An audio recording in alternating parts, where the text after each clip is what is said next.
Turning to North Korea, the answer that I'm going to give is really quite easy to give, although the message is pretty dire. And that is that this is a really dangerous situation that we're facing right now on the Korean Peninsula.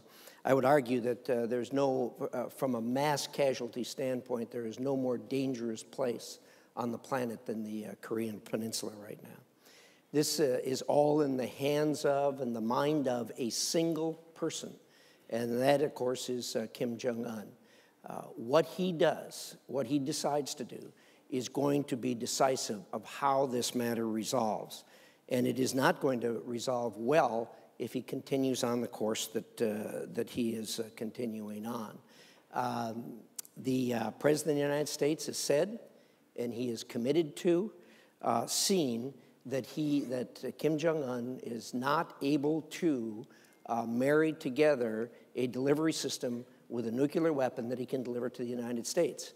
He has said that very clearly. That is, our president has said that very clearly. And anyone who doubts the president's commitment to see that that doesn't happen does so really at their own peril.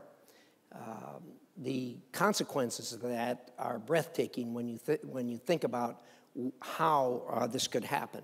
There is no bloody nose policy. Senator Shaheen and I drilled down with the administration on that, and nobody knows where that came from. It appeared in the national media. The administration says they've never used the term. They've never considered the strategy. There is no such thing. And if you think about it, it absolutely makes sense. If this thing starts, it's going to be probably one of the worst catastrophic events in the history of our civilization, but it is going to be very, very brief. The end of it is going to see mass casualties, the likes of which the planet has never seen. It will be of biblical proportions.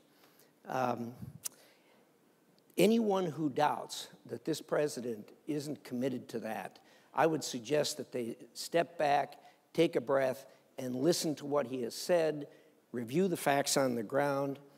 This president has at his fingertips the ability to dispense what he has said he's going to dispense if the North Korean regime, if Kim Jong-un continues down the path that he is going to. The president can do this quickly, and as I said, it is at his fingertips. I respect any opinion that any of you may have regarding what's happened, what should happen, where it's going to go, but please, please don't ignore the facts that are there. I'd be remiss if I didn't mention China's role in this. China has an absolutely critical role in this. The North Korean regime is not going to listen to the United States, probably not going to listen to anyone else, except for the Chinese. The Chinese, of course, had a very good relationship with Kim Jong-un's father and grandfather.